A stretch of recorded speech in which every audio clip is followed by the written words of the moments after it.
Welcome to Easton Grange 196. Today is Monday, May 10th, 2021. This is our regular monthly meeting, and we're so pleased and privileged to have Andrea Longhauser, who is the environmental planner and advisor to both the Conservation Commission and the Agricultural Commission, with us tonight, and two of the Conservation Commission members, Christopher Patrick and Mike Spadia. So Andrea, take it from here. Sure. Thank you very much for having us tonight. I was told that what you'd most like to hear about is our Easton Trails, which have been getting a lot of use and a lot of real positive comments from the citizens of Norfolk and citizens of Easton and around. And over the last couple of years, we created an interactive trails map. So I'm going to share my screen so you can see how to get to this map and what kind of features it has. And I'll just talk a little bit about that and then probably come back on so that Chris and Mike can talk about being out on the trails. I, of course, as the Conservation Commission agent and the assistant town planner, don't get out as often as I'd like, but I can tell you that it was wonderful for me to know the Easton Trails as well as I did because during COVID, because my two kids live in Boston. And so we were able to connect in Easton. I don't think you want to hear this without having to go to Borderland. And had wonderful walks all the way through COVID, really appreciated it. So let me show you the Easton Trails map. What I'm going to do is start from the town website. Can you see the town website? Do you see the town website there? It's up. Good. Yep. Good. Okay, we're going to go over to the Conservation Commission website by going to boards and committees.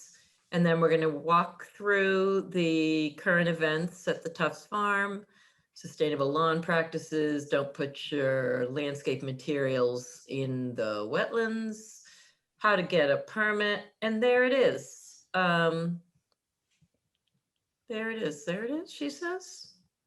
There it is, underneath the mission statement, Easton Trails, a new interactive map of all open space parcels in town, whether managed by the town department, the state, or private groups. Whenever you go to any website, you get more than one way to get in. I use the Conservation Commission website because I can see more of what's going on. So it zooms into just the town directly, but you have the ability to put an address here. Those properties that have trail maps are all listed here. So you can go to any one of those right off the bat. But look at the different town colors. We have the state property here with borderland. And they've got a trail map. We've got the Hockomock Swamp town, state-owned land here and in the center of town. We have Board of Selectmen, which still owns the Gill property, as well as Keach Field. We put those on the open space map. The Conservation Commission is the olive green, and the private is mostly NRT. This is not all the land that NRT owns. It's not all the land that Conservation Commission manages because it doesn't include lands that are privately held but have a conservation restriction on them to permanently protect the use. Parking, no parking. If there is parking, it's a brighter background. If there's no parking, it's dark. So let's go.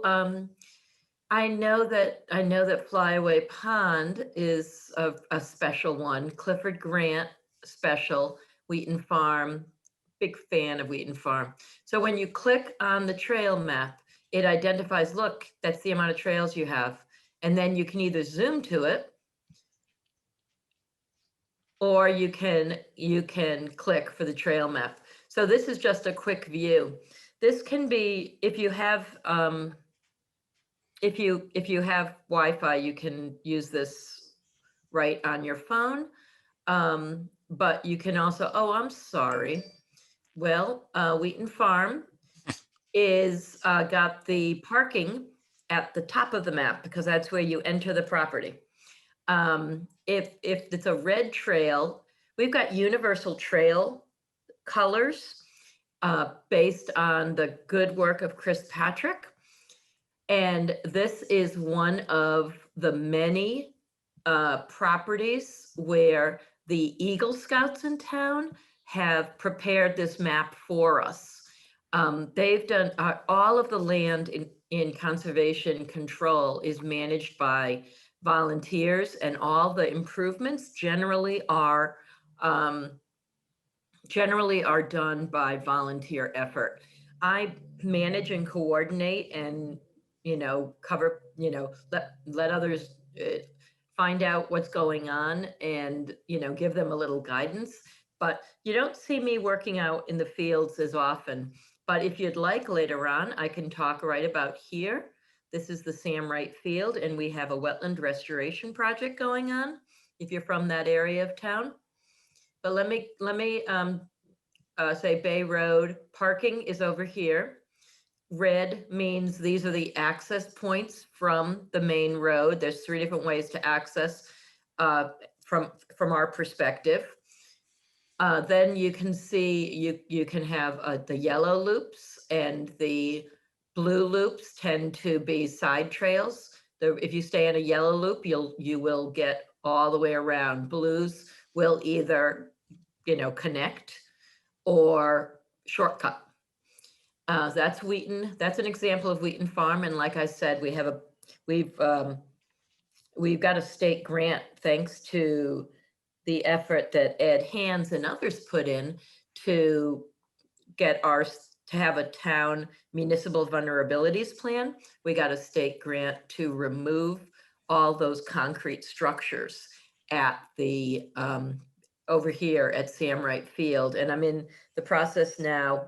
They are removed, and I'm in the process now of getting the contractors together to actually build wetlands in part of that area. But I want you all to know we're still going to have a walkway through there, and you'll still be able to watch the birds, which is apparently what a lot of people do right over there. So you don't have to go to, you can go back to the Easton Trails. You can go to any one of the properties. I don't know if you're familiar with the Bay Circuit Trail. The Bay Circuit Trail runs through town. I'm going to zoom out. Okay. The Bay Circuit Trail runs from Borderland all the way down through Hockomock Swamp, but it actually is a regional trail that goes from Duxbury around the outside perimeter of the city, and stops in Ipswich. It's quite a fabulous trail. So when you click on the Bay Circuit Trail on the main map, you can see the general route. You can get idea of parking places along the way, and then you can click on the map. This map is from a state-sponsored location, but you can zoom down. It's Sharon, Borderland, lots going on in Borderland. Comes off of Borderland, goes through conservation lands in from Pequannocket, it goes off on road for a while, and then it goes down through the Pequannocket into the pond area there, and then swings down into Wheaton Farm. It goes on and off road, on road, and then follows the old MBTA rail line out of town. So there's different trail maps of different areas here on this map. It's very easy to get to. You can even get to the state border, except that they change their hyperlinks all the time. I'll have to remember to check on that. They always are changing their hyperlinks at the state. It's kind of annoying. She says, having worked for the state for a number of years, I have trouble finding my own stuff. If you don't like these things, you can always get them out of the way. Once you know your legends, you know your legends. So this has been, I hope, very useful for people. I said that some of those smaller trail maps were prepared by the Eagle Scouts. Eagle Scouts have a wonderful Eagle Scout coach, the Eagle Scout Chris Patrick, who is also a former conservation commissioner, but he graduated, is what I like to say, from the 2 meetings a month to be one of our associate members and one of our most prolific associate members. We have 3 associate members at the Conservation Commission who are all available for trail maintenance work. So people call me and they say, Andrea, there's a trail, there's a tree across the trail, I can't get by. And Chris can tell us about a good way to use a new app to do that. Otherwise, you have Andrea saying, okay, tell me what trailhead you came on, how far down is it? And I'll see if our associate members can take a look at it. Tell me if it's something that DPW needs to do. And we never really go to DPW very often because they are very busy. And we really only get their attention off season. So everything we try to do, everything we can do tends to be with good volunteers. Mike is presently one of our main commissioners, and he's helping us out in trail work because trail work is kind of near and dear to Mike's heart, as he'll tell you. He's going to be one of our coaches and one of our supervisors for a new trail that's being built by an Eagle Scout in Pequannock management area. So we've had Eagle Scouts at Wheaton Farm. We've had them at Flyaway Pond. And now we've got them over at Pequannock. And this is all just in the last 4 years. They've been really expanding the trail networks in town. We are so lucky to have excellent scout leaders that keep the boys engaged, and they seem to like to do conservation work, so I can always find something for them to do if Chris doesn't come up with it first. So do you have any questions about the interactive map? Any one of the 3 of us can answer them. Otherwise, I think trail maintenance is probably the most interesting. So I can pass it off to the next guy. Thank you. So Andrea, who would you like to speak next? Okay, no question. Let's go straight to Mike. You okay with going to Chris? Yeah, go right ahead. Great. Okay. Okay, Chris, have at it. If you want Hi, me to everybody. put up a map, let me know. Sure. Where do I start? I guess I'll start with how I came to the Conservation Commission, so maybe you have some frame of reference. Back in, I don't know, 2005 or 4, I became friends with Colleen Corona through a friend of mine that lived next door to her. And we got to know each other, and she found out that I do a lot of trail building for all over the eastern part of the state as a volunteer, mostly with New England Mountain Bike Association, but sometimes with Boy Scouts. And she said, you know, we've got a lot of open space in Easton. You ought to consider being a conservation commissioner. And I'll just race really fast forward. I was a conservation commissioner for 3.5 years through, I think, till 2013 or 14. And when my term ended, I said, you know, the town really still needs some help with its trails. Could we create a position called associate commissioner and really have somebody be starting to watch over the trails and the land and do some land stewardship? And the commission agreed.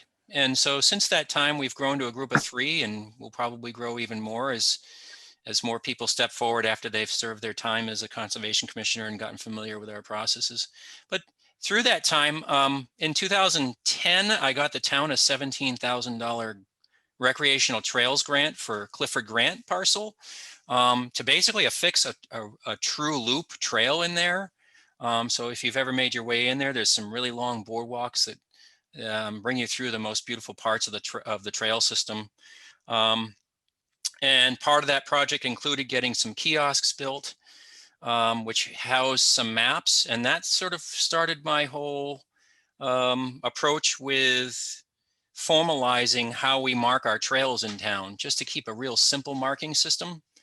As Andrea showed earlier, the maps have colors. And so if you want to access a certain parcel, you look for the red trail marked on the map. And by the way, they're blazed on the trees too. There's like little blazes on the trees. So here's an example of, Clifford Grant on the screen here. You can see on the map that there are red access trails that go into the yellow loop, and then there's some blue bisecting trails. The trees, just like the Appalachian Trail or just like trails in DCR properties, have colored blazes on them that correspond with these red colors and yellow colors on the map. So it's easy to get your way around. So I've had, let's see, this particular map here was created by Dylan DaCosta. He was an Eagle Scout. He came after my trail project where I created a number of the trails that you see on this map, especially on the southwest side where none existed.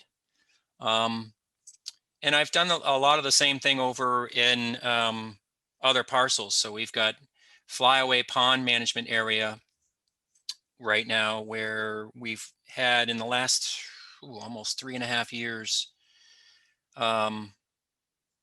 2 brothers and then another scout do a project over there. And we need to actually update this map because we've built new trails since that time. But if you look on the left side of the map, over by Deer Run Road and Chickadee Lane, you can see a red connector trail. That was the first trail built by a scout named Max Rhodes, and he was very ambitious. He actually got a Community Preservation Act grant for that project. He was a very, very driven scout. He figured out that he needed to raise a lot of money to do his project, and he actually ended up standing in town meeting and making a presentation and getting help to fund it. He didn't fund the whole thing with the Community Preservation award that he got, because he had quite a bit of boardwalks to build, but he got a substantial amount done.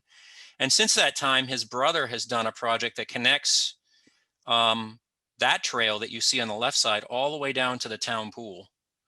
And his brother raised money through a number of different mechanisms. But since that time, so you can see she's drawing basically kind of what's there.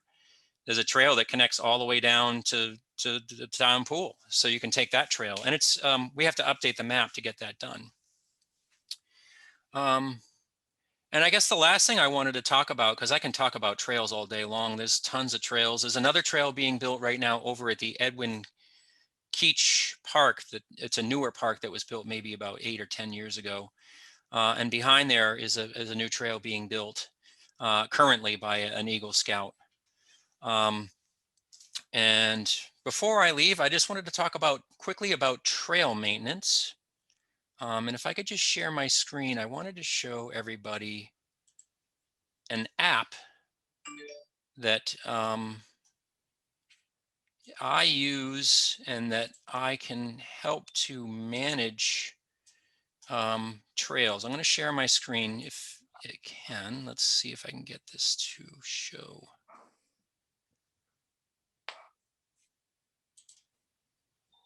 Can everybody see my screen here? Yep. So this is an app that a friend of mine designed. It took him about 5 or 6 years to build it, because he, had to find a lot of people that were willing to donate his time. So he built this for free. It's a free app. It's called Trail Care. And anybody can download the app onto their phone. He has an Android and a iPhone version. And I like to recommend that people who like to use Easton Trails use this app. You can actually click on the map page of it. If you want to use that map, you can. But more specifically, this tool here is really handy for being a reporting tool for folks like Mike and I. Because all you need 2 button clicks and you can report a problem on the trail. And if you're looking at the left side, you can see that there's like a phone showing, And there's like 6 different choices that you can press a button on to tell us what's wrong. And if you're standing on the trail in front of let's say a tree that's fallen down across the trail, all you need to do is open up the app and press the tree blocking trail button, and then press confirm, and then put your phone back in your pocket and keep walking. And it drops a pin right on a map that I can see and that others can see, including Andrea if she wants to. And it tells me there's a tree down. Now, here's the cool part. As an administrator myself and others that will be joining this app, we can go out and clear the trees or fix the trail problems as they're done, and clear those pins ourselves. So it's a great way to sort of send a little signal to me. It sends me a notice whenever anybody drops a problem on the map, so I can be aware of it. So if you feel like you want to tell us about something that's on a trail, probably the fastest way is to use this little app. It's 2 button clicks and you can be on your way. It's a very clean interface. So it's only, 6 very large buttons bigger than your thumb. Just click and put it in your pocket and on your way. So I'll stop sharing my screen there, but I wanted to show you that. And then I'll give the floor to Mike. Hey, Chris. Yeah, so hi guys, I'm Mike.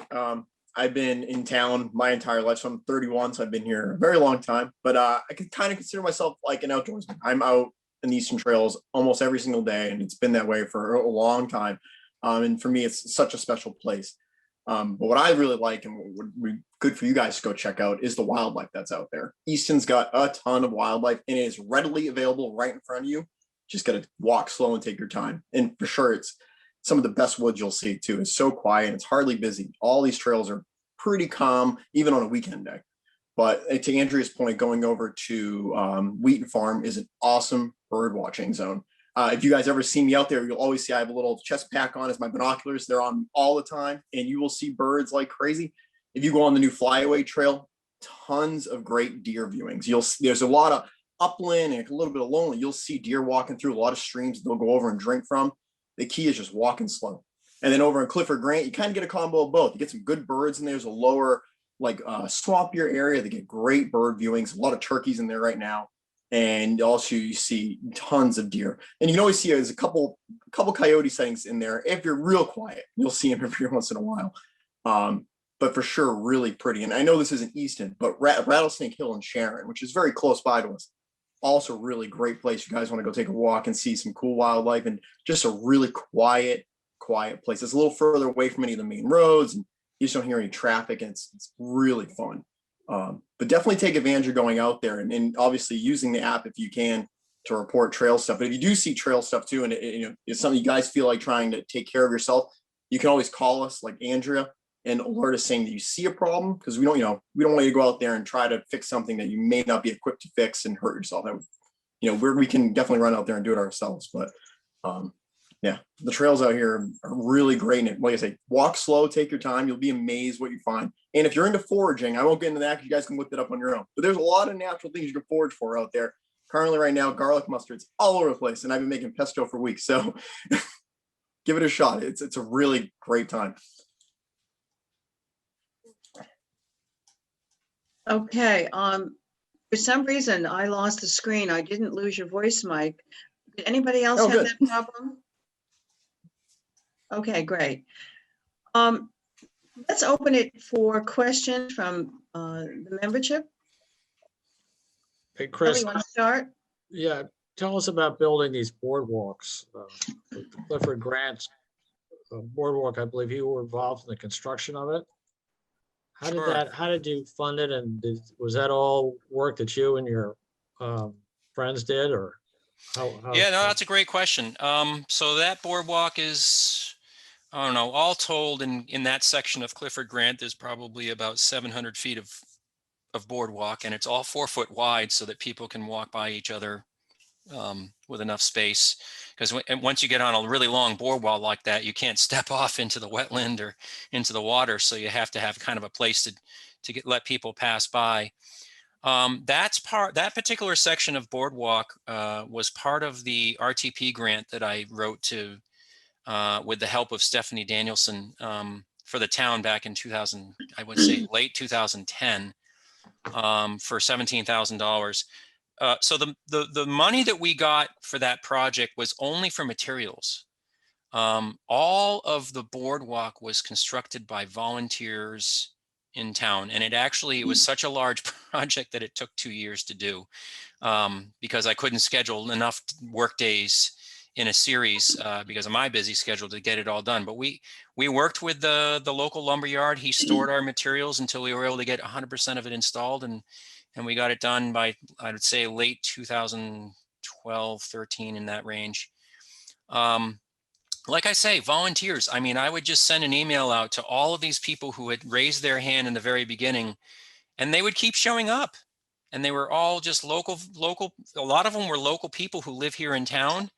I had got a lot of help from from different member organizations that I'm familiar with. So, for example, I got help from Boy Scouts. I got help from the New England Mountain Bike Association. And I got from the help from the OA cross country team, because they ran in Clifford Grant to get to Borderland for their practice runs.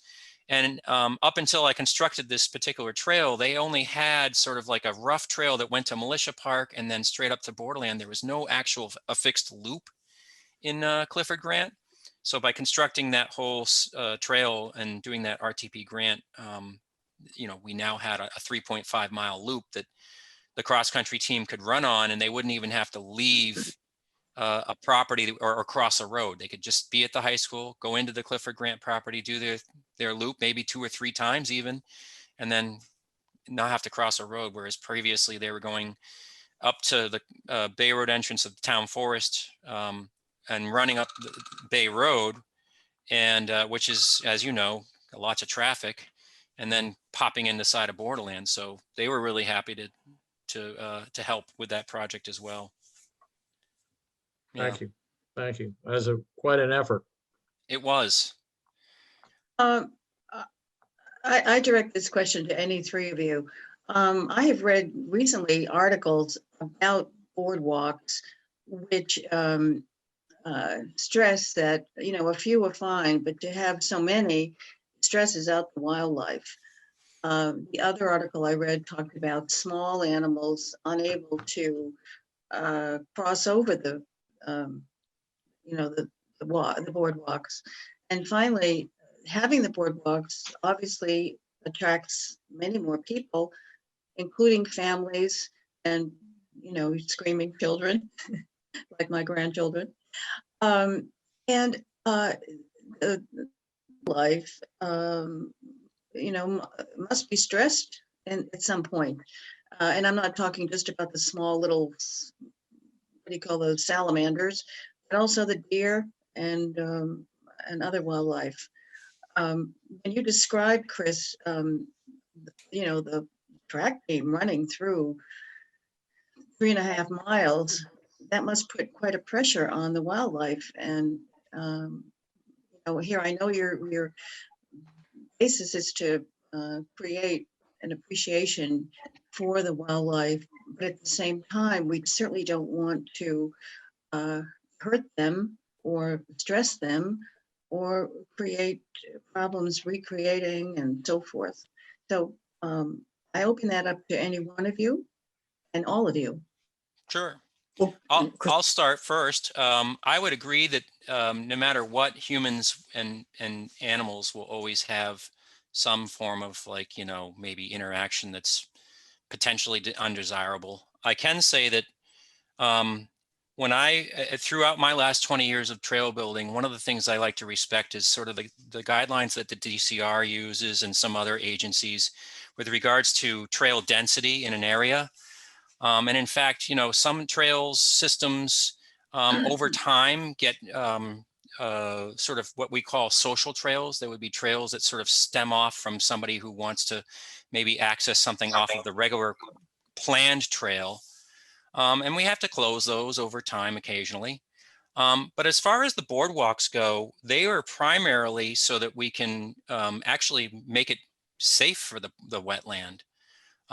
So the design of the boardwalks allow animals to go underneath them, like salamanders, wetland creatures, that kind of thing. And as far as like the boardwalks being a problem for larger animals, so let's say maybe a deer, I would say this, and Mike would probably tell you the same thing. You can go into the woods anywhere in Easton and find a stone wall that's 5 foot tall. I'm pretty sure the deer are dealing with those pretty easily right now. They're jumping over them, so they can jump over a boardwalk as well. I don't know. I would be interested to hear what other people have to say about it. Yeah, I'll jump in, Chris. So to that point, so actually, so speaking of our flyway trail we just built, and now is a little over a year old. I have about 20 trail cameras around that surrounding area, just from my own observation, just because I love wildlife. And observing those deer over that time, yes, their impact. Do deer realize that you're in there? Of course they do. They're animals. You are in their home. You are essentially in their living room, and that's why we, as humans, we need to clean up the woods. We carry in what we carry, what we bring in. It's huge. As far as stressing them, they're very smart and they know what is what. So yes, there are different behavior changes, but they're just changing maybe what their old routine was. And so if you see, they have now a trail that's popped up to, say, a blueberry patch where they're feeding most likely. There's a lot of the blueberries maybe to the left of it, and they'll realize that and they'll tend to trend going that way.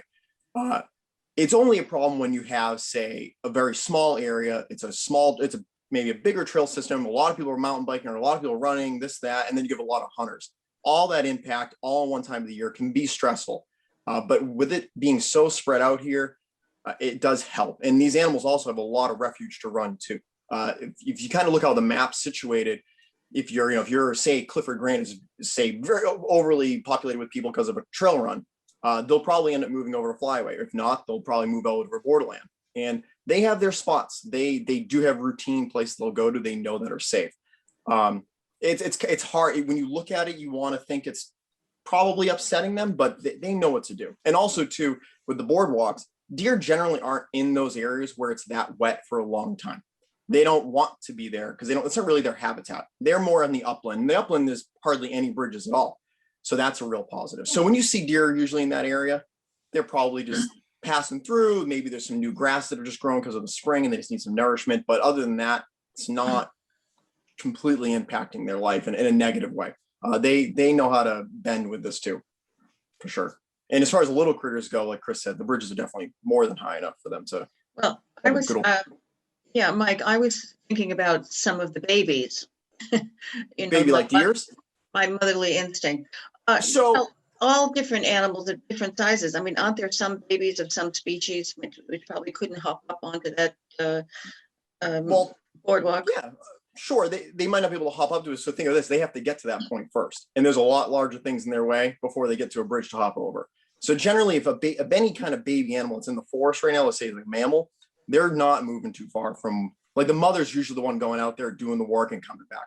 And as far as like baby deer, they're pretty decent sized as a baby. They can maneuver quite well. And generally they're probably staying in a very thorny, thick area where they feel very safe, where a lot of things are not going to go into that cover to affect them. So they're not going to come out and go walk near a bridge, because that would just for them be dangerous. So they're aware. They know how to keep their baby safe, and they know where to be at the right time. Trust me, they see you coming. My point is, when I say walk slow and take your time to see these things, there's a reason for that. They spot you. Believe me. If I could just add to that, Priscilla,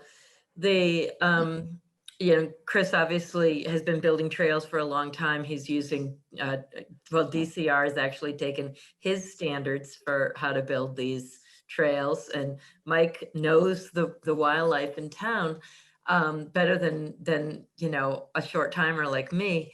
But I just wanted to point out that there's almost 4,000 acres of protected open space in town, and there are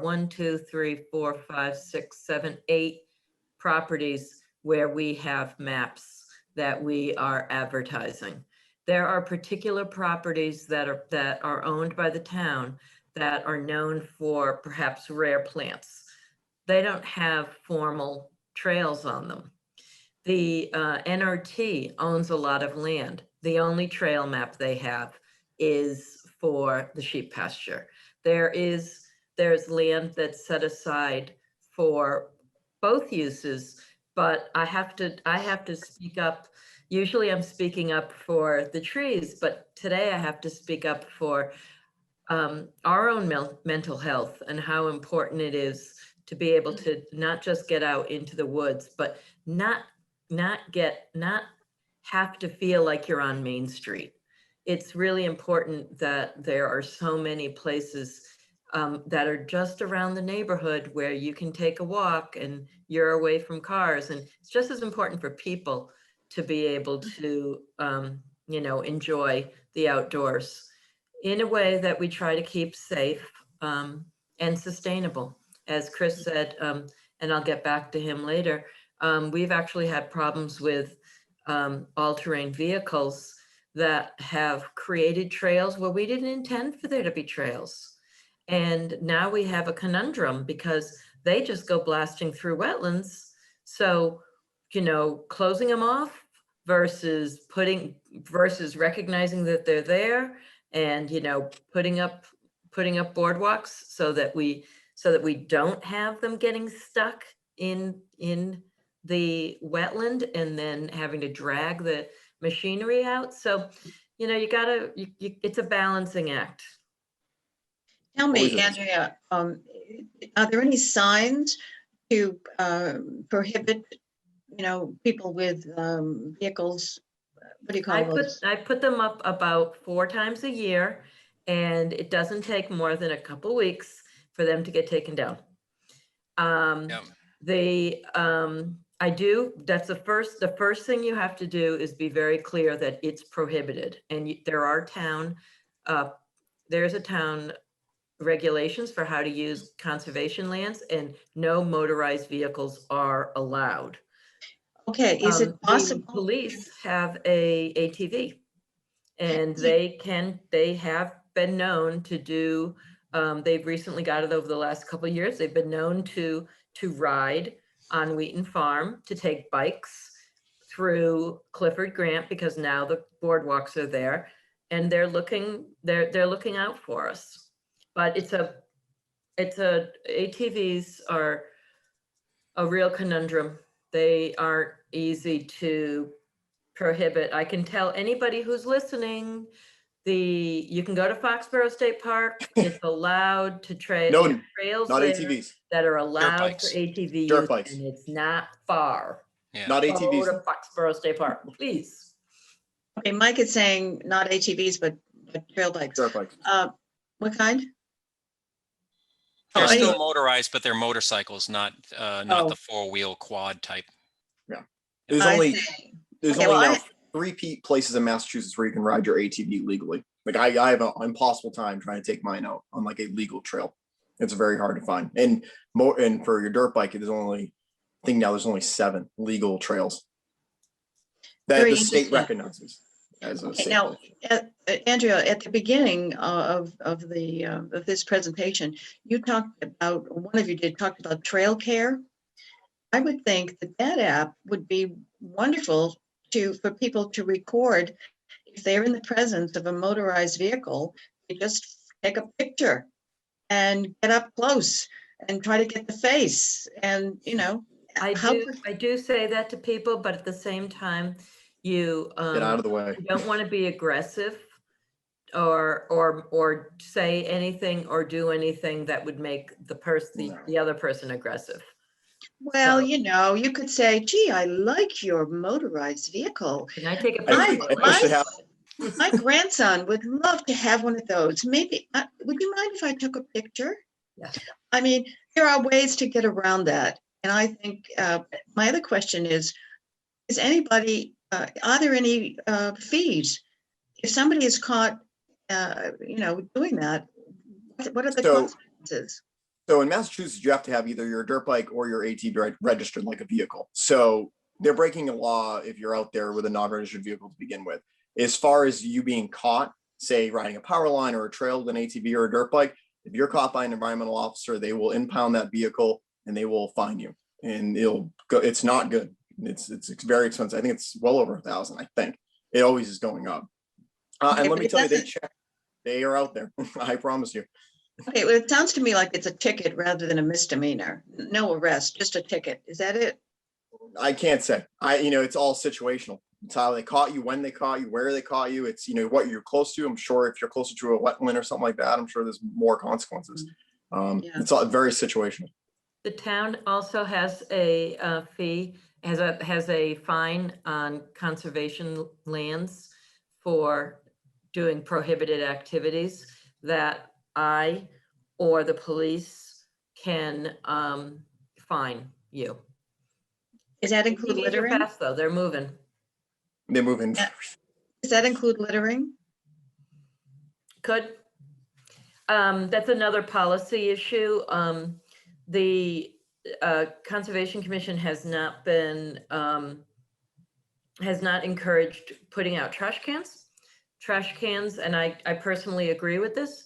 If, for all the people that are using Wheaton Farm, and any of the other properties, pack in, pack out. Right. The problem with problem with providing an easy, convenient place for someone to leave their trash is others might use it for not trail trash, and it doesn't encourage the ethics what we're looking for, which is pack in, pack out. Pick up Right. your poop bags. It's not enough just to put your little dog poop in a plastic bag. You have to bring it out with you. Sure, but I'm concerned that there are penalties for people who don't and who litter. There are penalties. Right. It's, I won't be the first to say that it's, I have a full-time job. And getting out I'm getting out to Sam Wright Field now, every other week. And that's the most I've been out on non-application site walks in the 4.5 years I've been in town. So if you'd like to hire another land manager, it would be a full-time position. Chris would get a lot of support for the coordinating. He wouldn't have to do as much of it himself. There's a full-time job available for a land manager of your conservation lands. Mhm. Okay. Not this budget season, though. So are there any other questions from our members? I have a question. Go ahead, Lisa. If you're on a state property trail like Borderland State Park, and you see something, I just saw a tree that fell the other day on Bob's Trail. Would I report that on the trail care, or is that a state-run issue? That's a great question. We're actually working on getting the land manager over at Borderlands set up with the Trail Care app, should he care to use it. And we've talked to him briefly about it, and he's interested in it. We've actually given logins to all of the state folks at the DCR, and some are already using it. So for right now, you could report that, and I would make sure that in the interim that Andrew Buckley is the land manager over there, that he got the message about a tree being down. Okay, thank you. So Chris is the trail care administrator for within the geographic border of Easton, regardless of whose property it's on. Yeah, whether it be DCR or town or what have you, as long as it's a trail and there's something in the way, whether it be, a structure that broke, maybe a bridge has a tree that fell on it, and so you're reporting a broken bridge or a tree down, or maybe a sign. You can report one of the buttons you can press is missing or broken sign. So if there's a sign that used to be there and it's no longer there, you can report it. So Thank you. Okay, I have one last question. Those of you who've been out in the trails, let's start with Mike first, because I know you are so often on the trails. Tell me, what is the most wonderful experience that you have and that you want to share with the viewing public? Sure. So it actually came this year. So obviously we've had our crazies with COVID. Some have been unemployed. I one of which have been unemployed. So for this past year, I've actually gotten up every morning before sunrise and gone out and watched the birds. Leopold is a famous commissioner, not commissioner, a conservationist back in the day, and he did something very similar. He'd wake up every morning and chronicle every bird that chirped first. So I kind of followed that along and kind of wanted to go with that.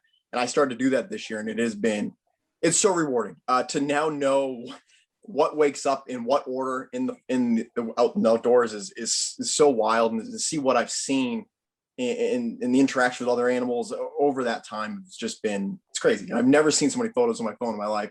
I'm not that guy, and I've taken too many.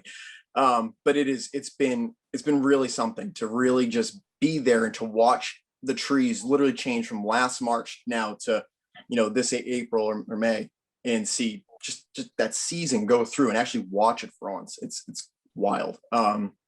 Absolutely the best experience. It's something I will never forget, and something now that I'm kind of just really hooked on. So it's hard to walk away.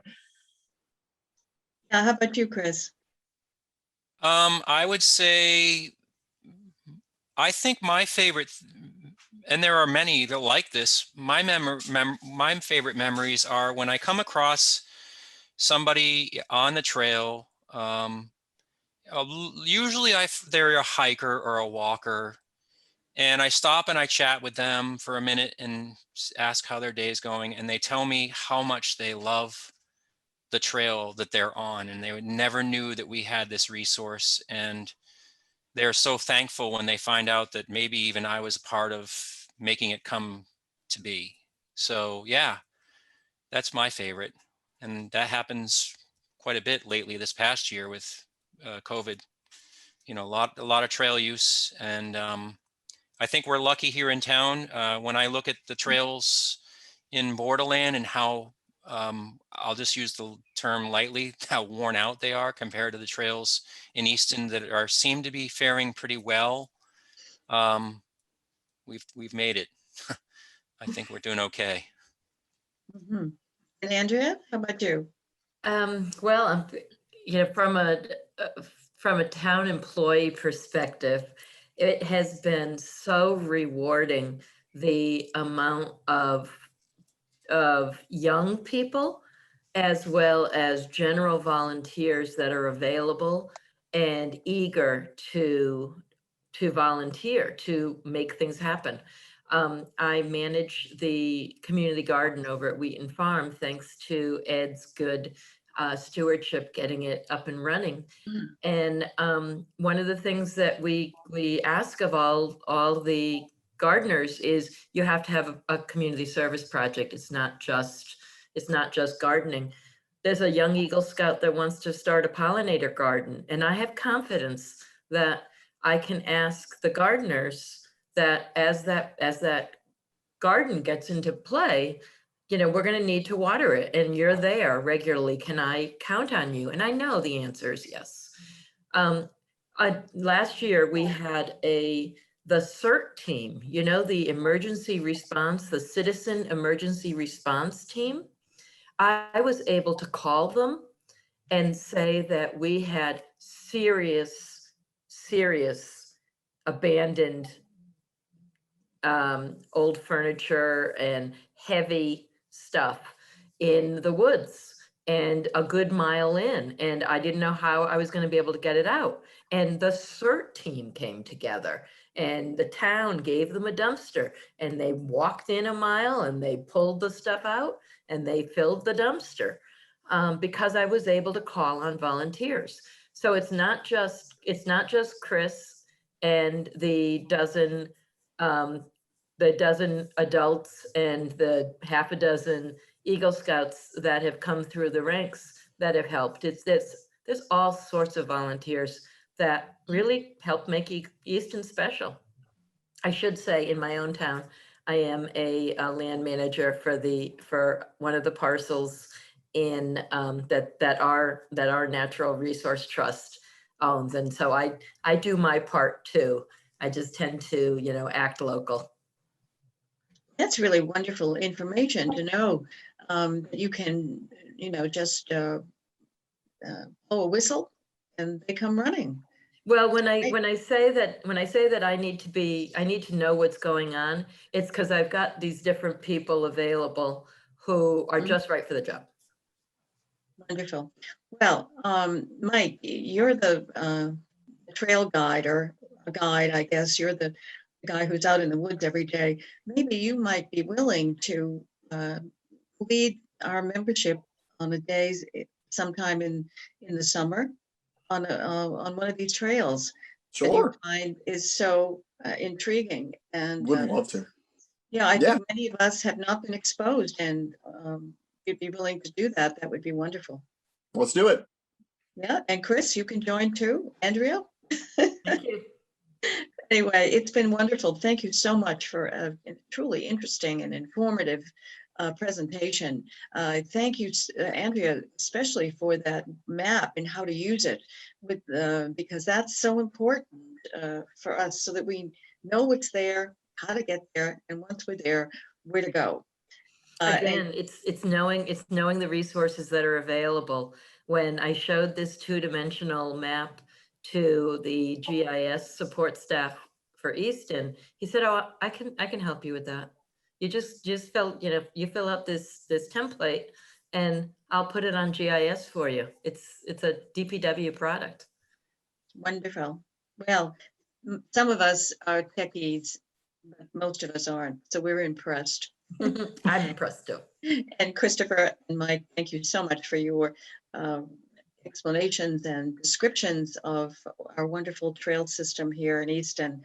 And you have certainly made us wanting to get out there and find these wonderful places that you've enjoyed and that you've helped to maintain. So we thank you all. And for our viewing audience, thank you for joining the Easton Grange 196. This is Priscilla Almquist Olson saying good night, and hopefully you will join us next month for another interesting program. Thank you.